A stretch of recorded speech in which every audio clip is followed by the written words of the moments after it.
The summons arrived at 8:47 local time on a Tuesday, which was a detail that Liam Asher would remember because the detail's mundanity. A Tuesday, mid-morning, between his first and second cups of coffee, provided the specific contrast that made what followed feel less like an event and more like a glitch in the operating system of his ordinary life. A line of anomalous code inserted into the routine that Tuesdays were built from.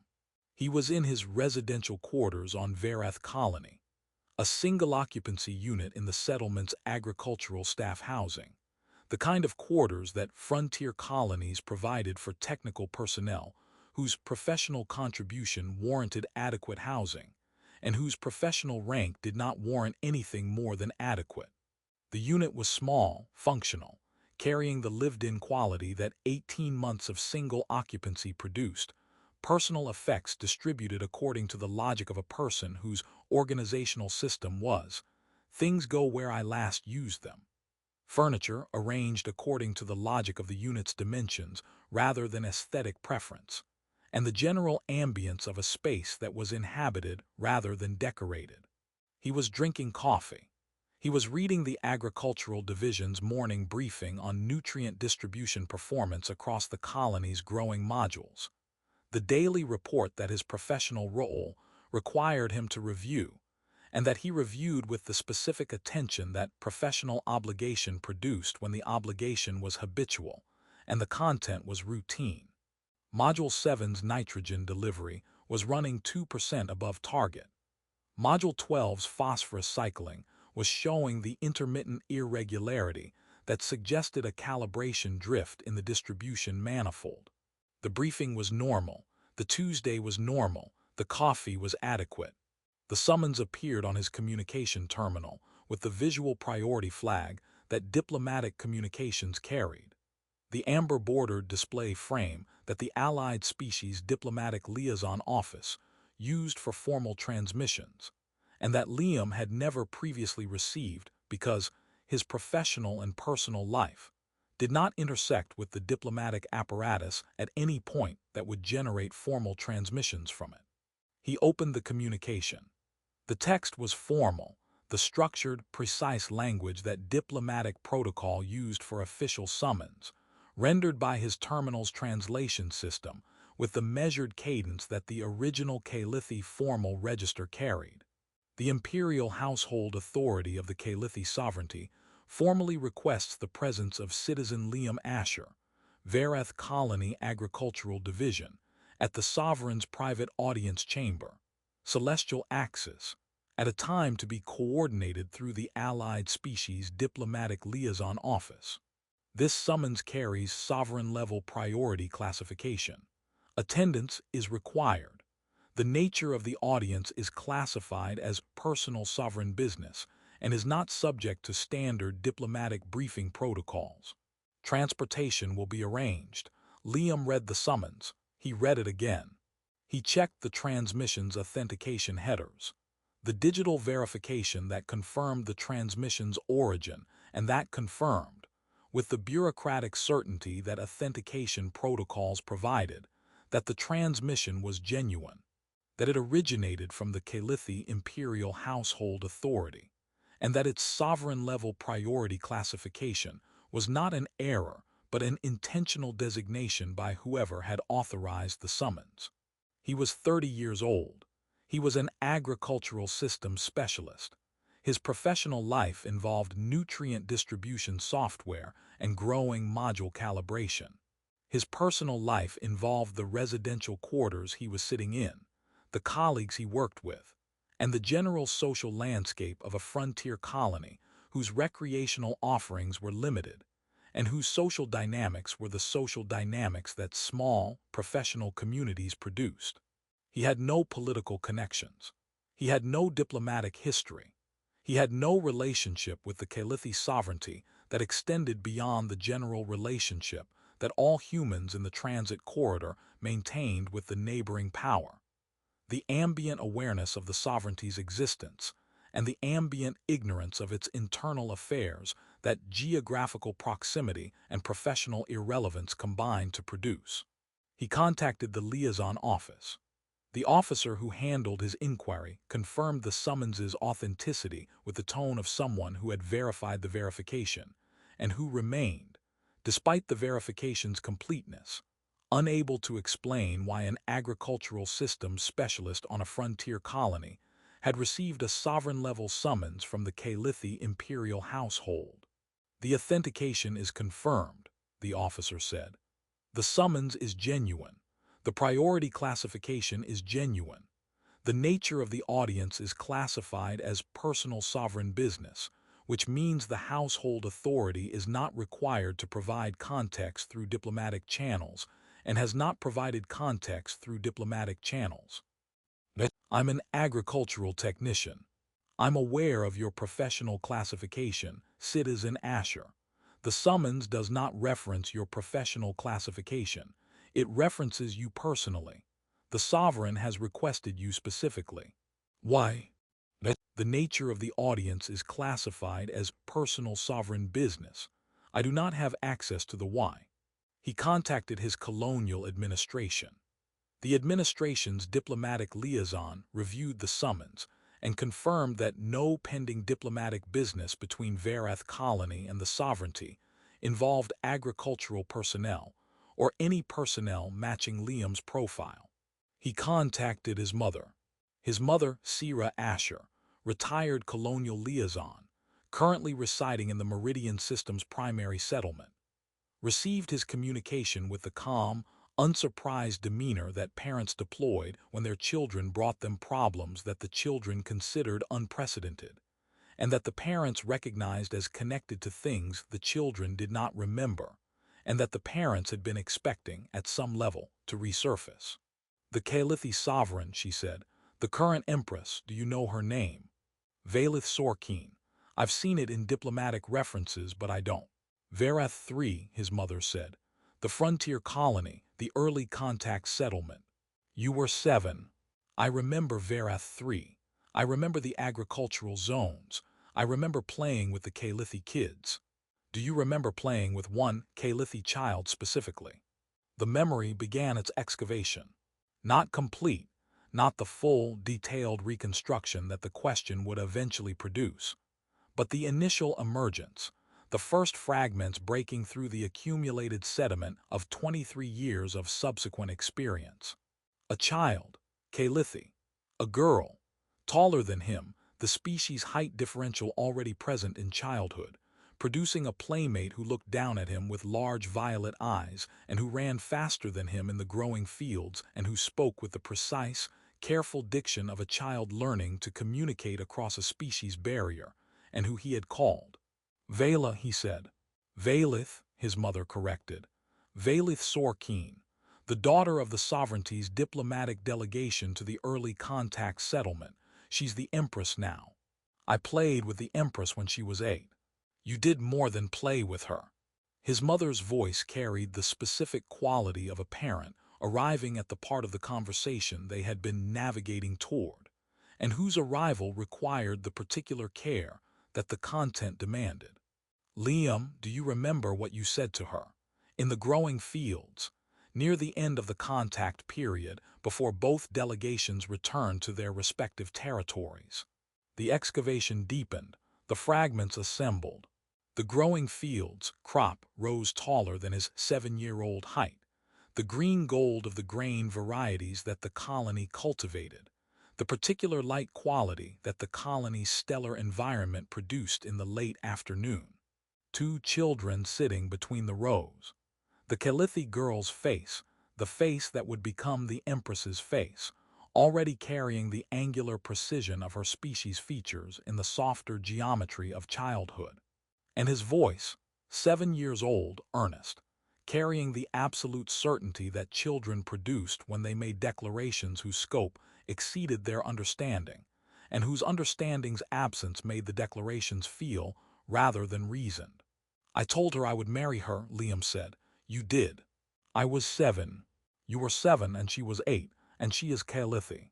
The transit to the celestial axis took 14 hours commercial transport to the transit corridor's hub station, diplomatic shuttle from the hub to the sovereignty's territorial boundary, imperial transport from the boundary to the throne world's orbital installation. 14 hours of travel during which Liam's mind performed the excavation that his mother's words had initiated, the memory surfacing with increasing detail as the excavation proceeded, and as the approaching reality of what the memory contained provided the motivational urgency that thorough excavation required. Verath 3. The frontier settlement where the first sustained human Kaelithi contact occurred, not the species-level first contact, which had happened through diplomatic channels years earlier, but the first daily, lived, practical contact between populations that shared a physical space and that navigated the sharing through the human mechanism of treating proximity as the foundation of relationship. The settlement was small, agricultural, research-oriented, the kind of frontier installation that the early contact period produced when both species wanted to test the viability of shared habitation, without committing the resources that larger installations required. The settlement's population was mixed, human colonial families and Kaelithi diplomatic and research personnel, approximately 200 people total, sharing the infrastructure that the settlement's modest budget provided. The children played together.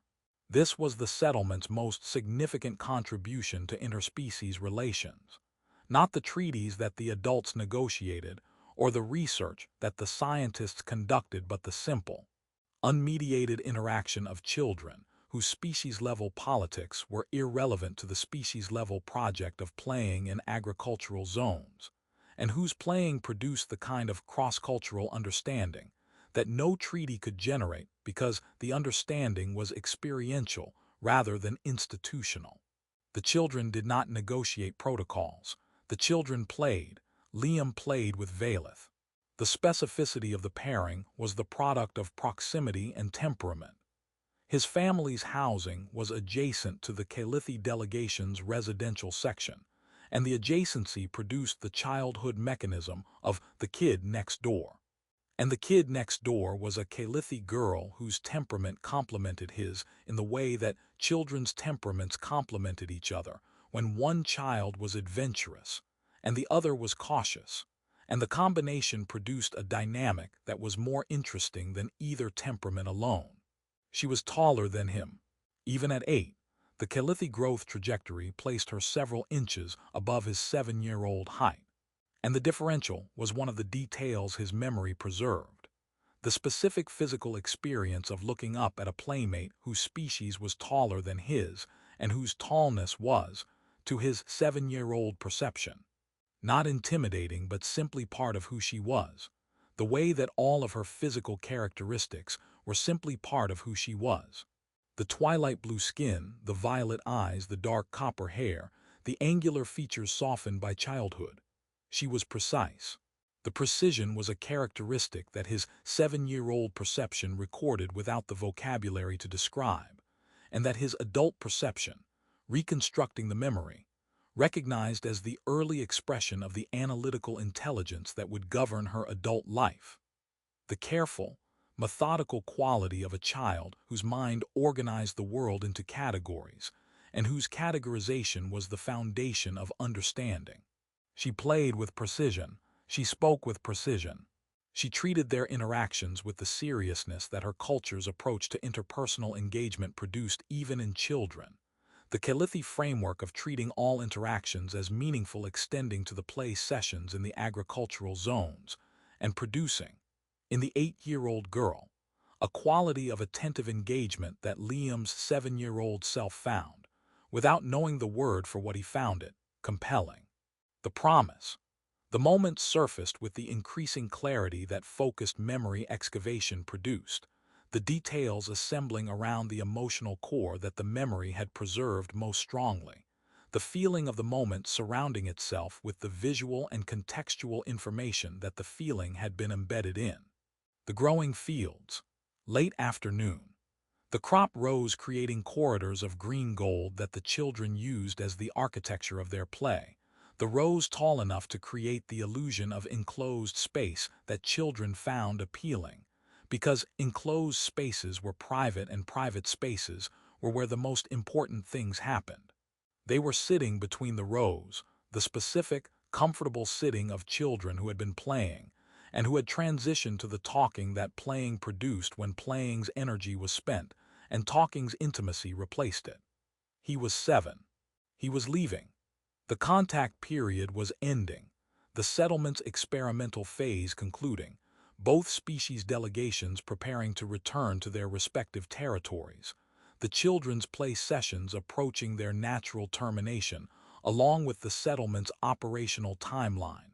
The leaving was the context, the imminent separation providing the emotional pressure that produced the declaration, the 7-year-old's response to losing something he valued being the 7-year-old solution.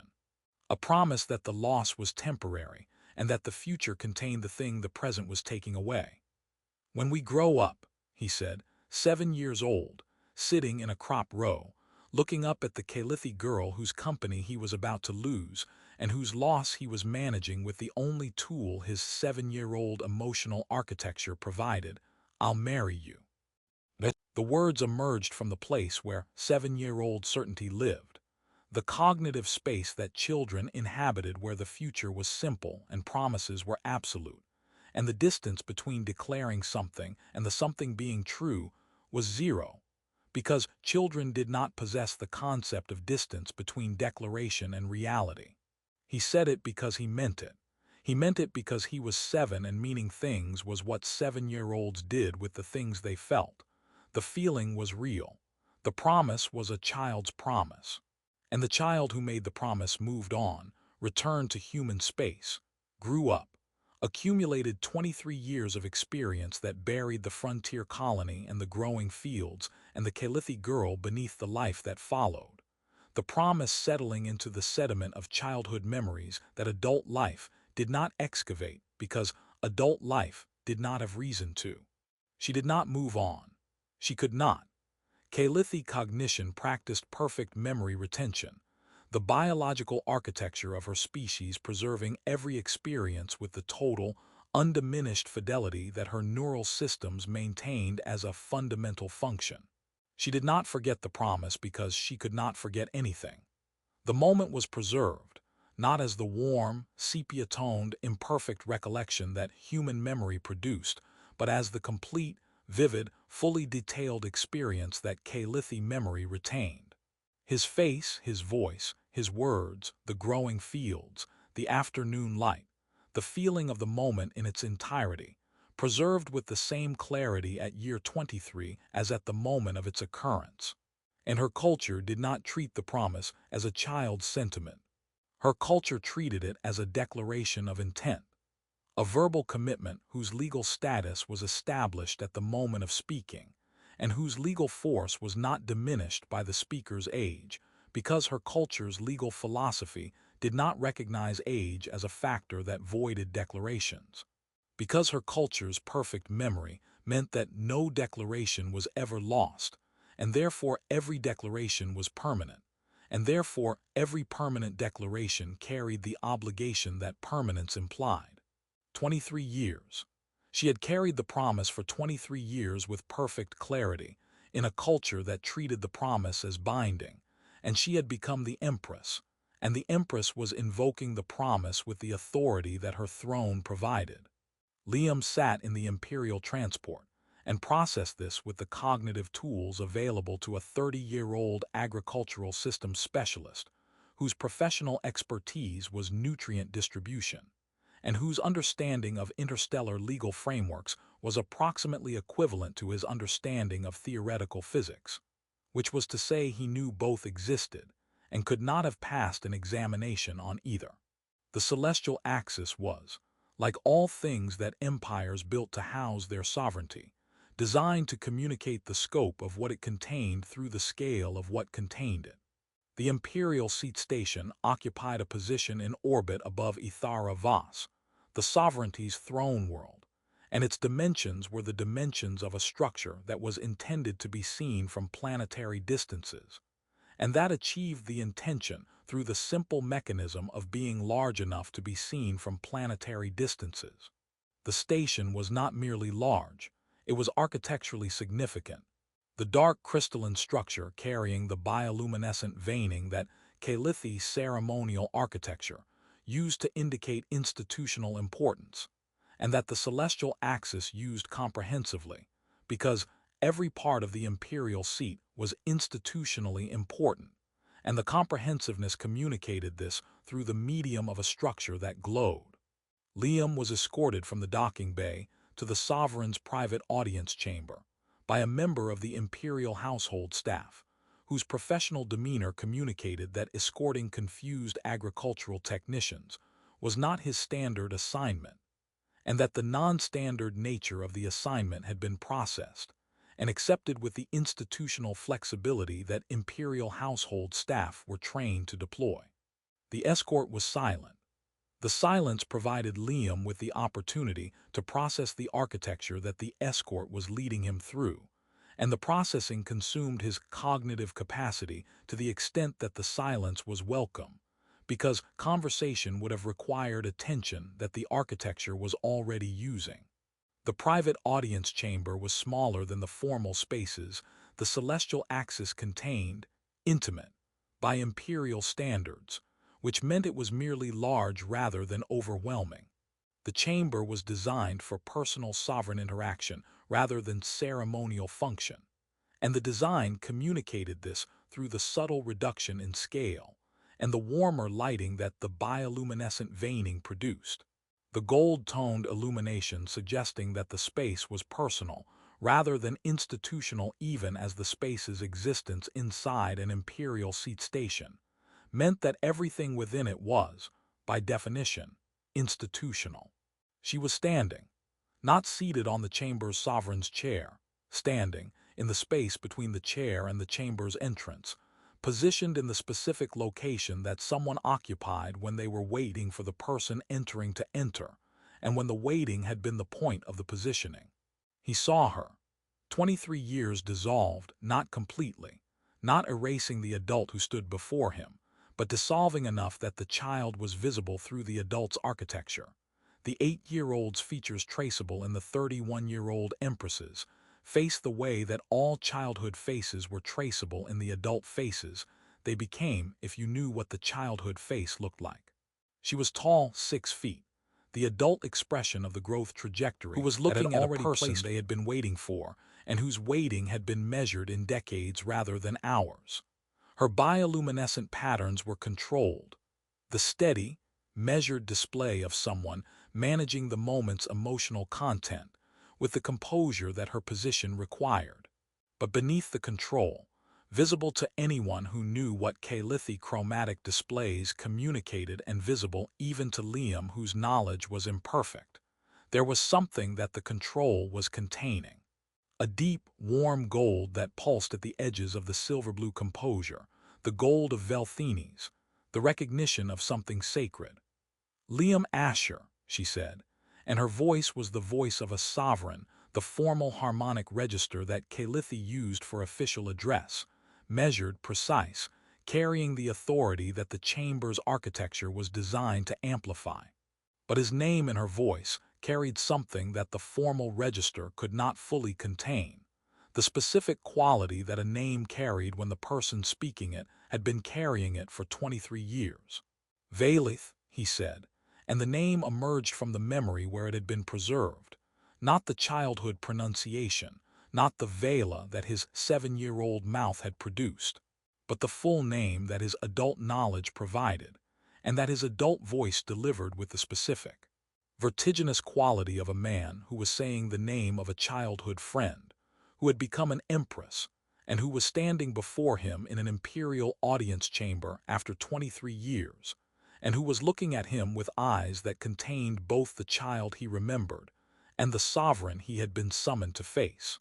"You have been summoned," she said, and the formal register was fully present now, the sovereign speaking, the institution operating, the legal framework that the summons served being activated through the medium of the voice that the framework authorized, pursuant to the covenant of declared intent, Velsoron Thalkines, which establishes that verbal declarations of marital intention constitute binding preliminary contracts, maturing into enforceable obligation upon both parties' attainment of legal adulthood. 23 years ago, on the frontier settlement designated Verath 3, you made a declaration of marital intent directed at me in the presence of witnesses and in clear, unambiguous language. The declaration was recorded. The preliminary contract was established. Both parties have attained legal adulthood. I am invoking the contract's enforceable obligation, as is my right under the covenant and my authority as sovereign. The words were formal. The words were legal.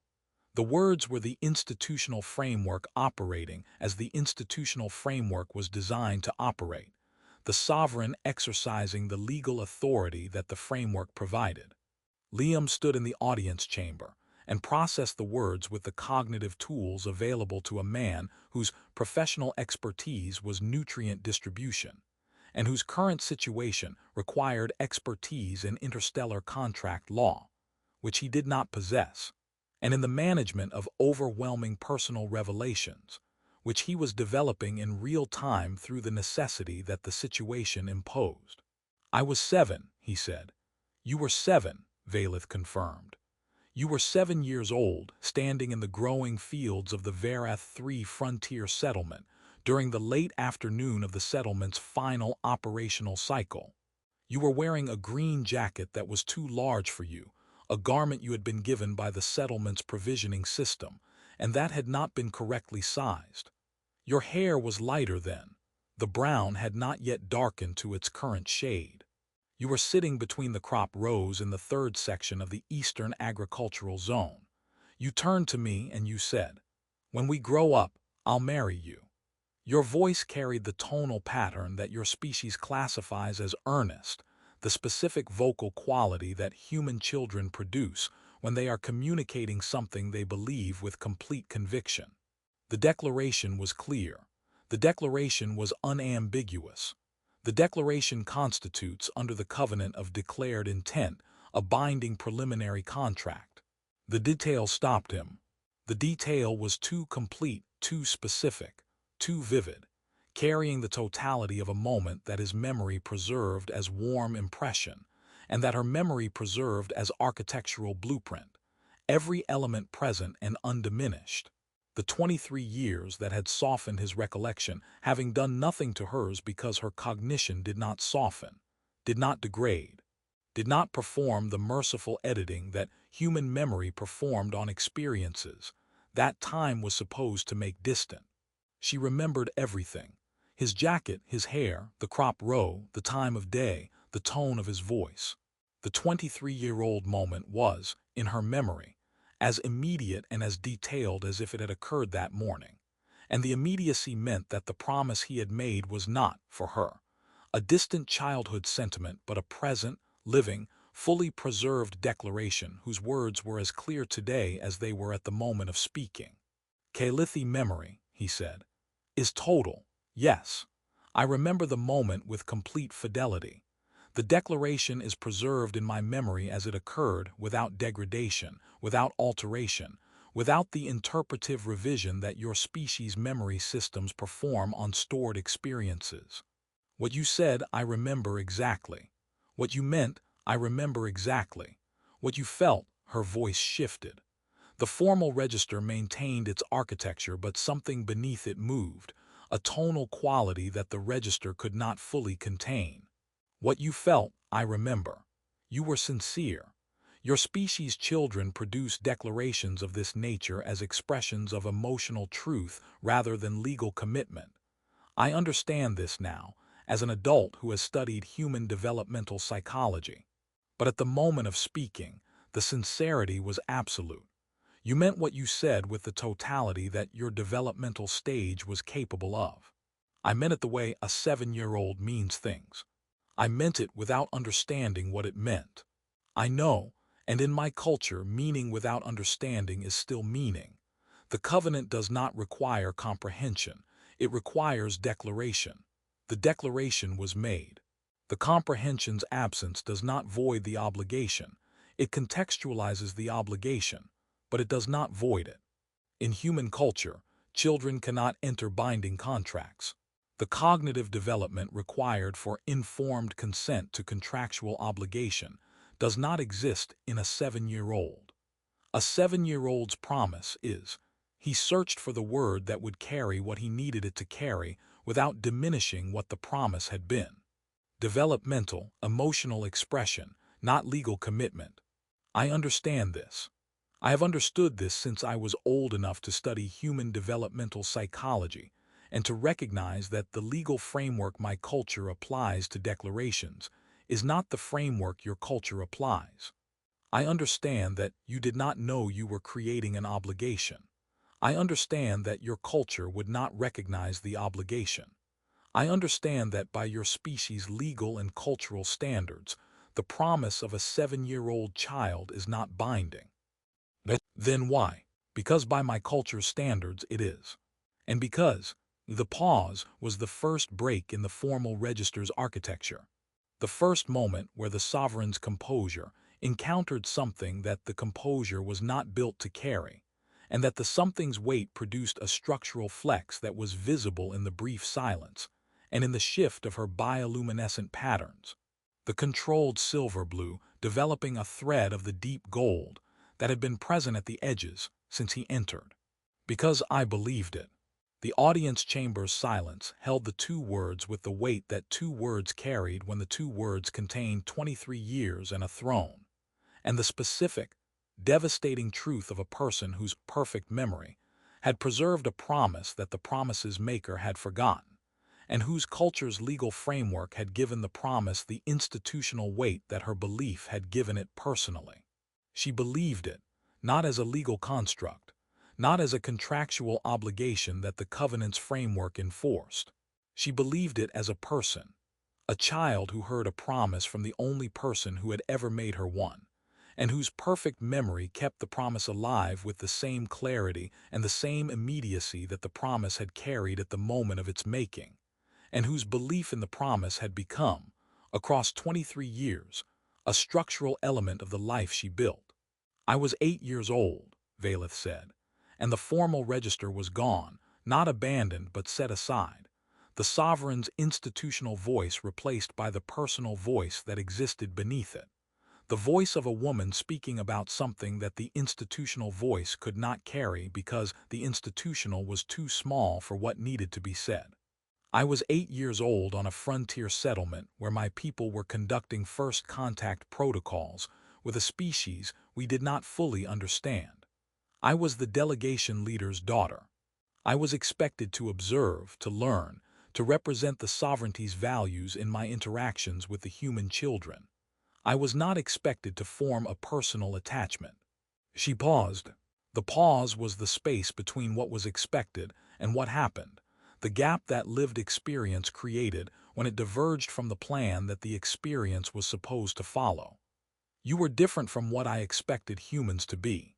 The briefings I had received, even at 8, the delegation children received cultural orientation, described your species as imprecise, emotional, lacking the cognitive discipline that Kaelithi social interaction required. You were imprecise. You were emotional. You were also the most genuinely kind person I had encountered in my life, and the kindness was not performed. It was constitutional, built into the way you interacted with the world, present in every exchange we had, from the first game in the agricultural zones to the last conversation in the growing fields. She looked at him. The violet eyes, the same eyes, the child's eyes in the adult's face, held his with the specific quality of someone who was exposing something they had protected, and whose protection had been the condition of its preservation, and whose exposure now was the choice that the moment required. You promised to marry me. I believed you. I believed you because your voice carried the sincerity that your species' children produce when they are telling the truth as they understand it, and because the truth as you understood it was that you wanted to stay with me, and that marriage was the mechanism your culture provided for staying. I understood the mechanism, I believed the intent, and She stopped. The stopping was not the failure of composure, but the arrival at the part of the story that the telling made real, and that the real made painful, not because the content was painful, but because the content was vulnerable, and vulnerability, in the presence of the person whose opinion mattered most, was the most exposed form of vulnerability available. I built my life around the belief. Not exclusively, I did not construct my reign solely on a childhood promise. But the promise was a fixed point. The promise was the thing I returned to when the succession was contested and the throne was uncertain, and the path to the sovereignty required decisions that demanded a reason to continue. The promise was a reason. The boy who said he would marry me, the boy whose sincerity was absolute, whose kindness was constitutional, whose promise was the first promise anyone had ever made to me that was not political or institutional or strategic but personal. That boy was the reason I built toward something rather than merely building. The gold in her bioluminescent patterns was no longer at the edges. The gold was present, deep, warm, carrying the specific intensity that the Kaelithi chromatic vocabulary classified as Velheathen. The expression of something believed in, held close, and revealed. I know that human children's promises are not binding. I know that you did not understand the obligation your words created in my culture's framework. I know that invoking the covenant on a 7-year-old's declaration is, by your species standards, unreasonable. She met his eyes. I invoked it because the covenant was the mechanism that would bring you here. The mechanism was legal. The reason was not. The reason. I wanted to see you. I have wanted to see you for 23 years. I have carried the memory of you for 23 years with perfect clarity, and the clarity meant that you did not fade. You did not become distant. You did not become the soft impression that human memory makes of childhood. You remained vivid, present. The boy in the growing fields remained the boy in the growing fields, and the boy became, in my perfect memory, the person I measured every other person against, and every other person was measured and found. The pause was precise. Not for drama, for honesty, found to be not you. Liam stood in the audience chamber of an interstellar empire and experienced the specific, overwhelming quality of a man whose understanding of his own history was being revised by information that the history's other participant had preserved with a fidelity that his own memory could not match, and that the fidelity made more real than his imperfect recollection had allowed. He remembered warmth. He remembered the feeling of the growing fields and the feeling of the girl's company and the feeling of the promise as it left his 7-year-old mouth. Not the words, not the detail, but the emotional truth that the words were built on. The 7-year-old's genuine, uncomplicated desire to keep something he valued. She remembered everything. She remembered everything, and the everything had been the foundation of 23 years and a throne, and the specific, devastating truth that the person she had become was shaped, in part, by the promise of a boy who forgot. I didn't forget you, he said, and the words were careful, not because they were untrue, but because they were navigating the space between what human memory preserved and what honesty required. I didn't forget the colony. I didn't forget the growing fields. I didn't forget Vela, the girl I played with, the girl I said I'd marry. The memory is it's not like yours, it's not vivid, it's not complete, but it's there. It's been there. And the feeling that made me say the words. He stopped. He looked at her, the empress, the girl, the person whose perfect memory had carried his 7-year-old promise across 23 years, and whose carrying was visible in the way she held herself, and in the gold of her patterns, and in the violet eyes that were watching him with the specific, total attention of someone who had been waiting, and whose waiting was approaching its conclusion. The feeling was real, he said. The promise was, it was a child's promise. It was made without understanding. It was made in the way that children make promises, which is to say it was made with complete sincerity and no comprehension of what it required. But the sincerity was real. The wanting to stay was real. That he searched for the word that would hold what he needed it to hold. The you of it was real. The part of the promise that was about you, about wanting to be with you, about finding you, the word I would have used if I'd had it, important. That part was real. The silence that followed was not the legal silence of a contractual negotiation or the diplomatic silence of an interstellar incident. It was the personal silence of two people standing in a space between their histories, the space where a 7-year-old's promise and a 23-year-old's belief and a 30-year-old's recovered memory converged on the question of what the convergence meant and what the meaning required. "I am not going to enforce the covenant," Kaelithi said, and the words carried the quiet weight of a decision that had been made, not in this moment but in the preparation for this moment, the decision that the sovereign had reached before the audience began, and that the audience's personal content had confirmed. The covenant was the mechanism. The mechanism served its purpose. It brought you here. The obligation it creates is real under my law. I am choosing not to enforce it because enforcement would produce compliance rather than choice, and compliance is not what the promise was about. What was the promise about? The promise was about a boy who wanted to stay with a girl he cared about, and who expressed the wanting through the only mechanism his culture provided for permanent togetherness. The promise was about sincerity, and the sincerity is what I valued, not the contractual obligation, but the genuine, complete, unconditional sincerity of a child who meant what he said with the totality of his capacity to mean things. She looked at him.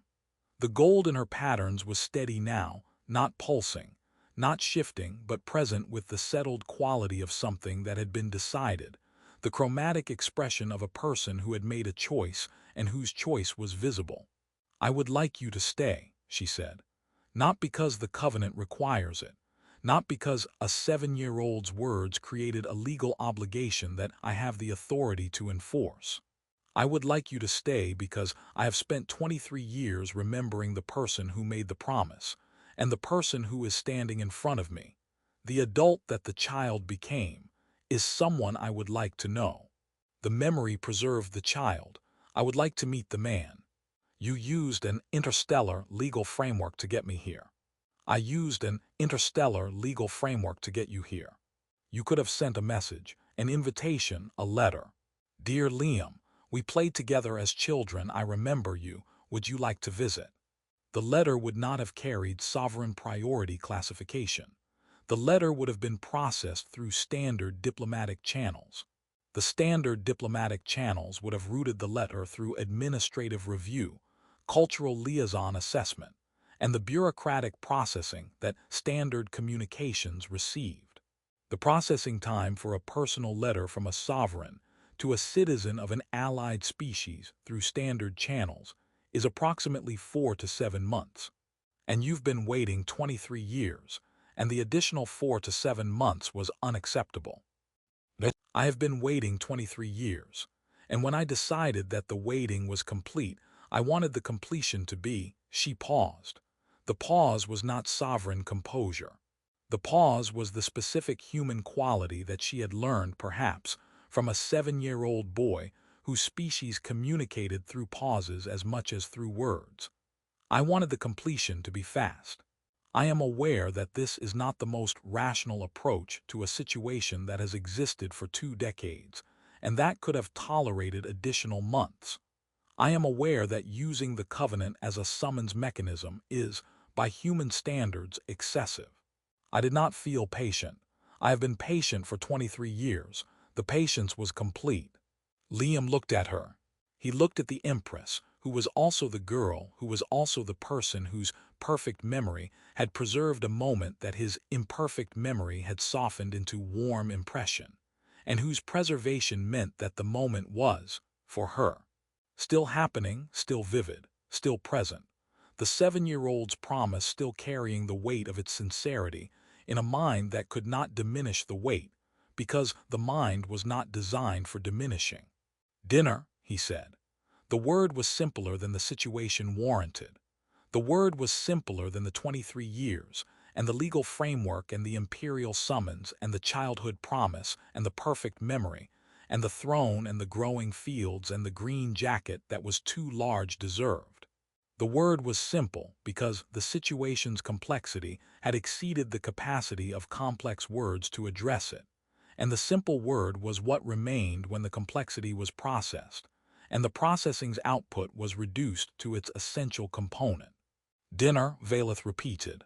The gold in her patterns pulsed, the warm, involuntary response that the word's simplicity produced in someone whose 23 years of waiting had prepared her for legal arguments and diplomatic negotiations, and the institutional complexity that sovereign matters required, and who had received instead the specific, simple, human response of a man who was doing what the boy had done, cutting through the complexity to the thing that mattered. The thing that mattered being not the legal framework or the cultural collision or the diplomatic implications, but the simple question of whether two people who had mattered to each other as children could discover whether they mattered to each other as adults. The celestial axis has dining facilities, she said. Several of them are adequate. Adequate is my minimum standard for dinner. Then we will exceed your minimum standard by a margin that I suspect will recalibrate your understanding of what adequate means. I'm an agricultural technician from a frontier colony. My understanding of adequate is calibrated to ration packs. Then the recalibration will be significant. The audience chamber held them, the space that was designed for sovereign business, holding two people whose business was not sovereign but personal, the institutional architecture containing a human moment, the imperial scale containing the specific, intimate scale of two people who had known each other as children, and who were meeting again as adults, and who were choosing, in this meeting, to discover whether the promise that connected them, made by a child, preserved by a memory, carried for 23 years, contained something that survived the distance between the growing fields and the throne, between 7 and 30, between the boy who promised and the man who arrived. The dinner was the beginning. The beginning was not the promise's fulfillment. The promise was a child's promise, and the child's promise was not the contract that the covenant described. The beginning was the choice, the adult choice, informed by adult understanding, to explore whether the feeling that produced the promise had a version that adults could build on, and whether the building was worth the discovery. The feeling, Liam suspected, sitting across from the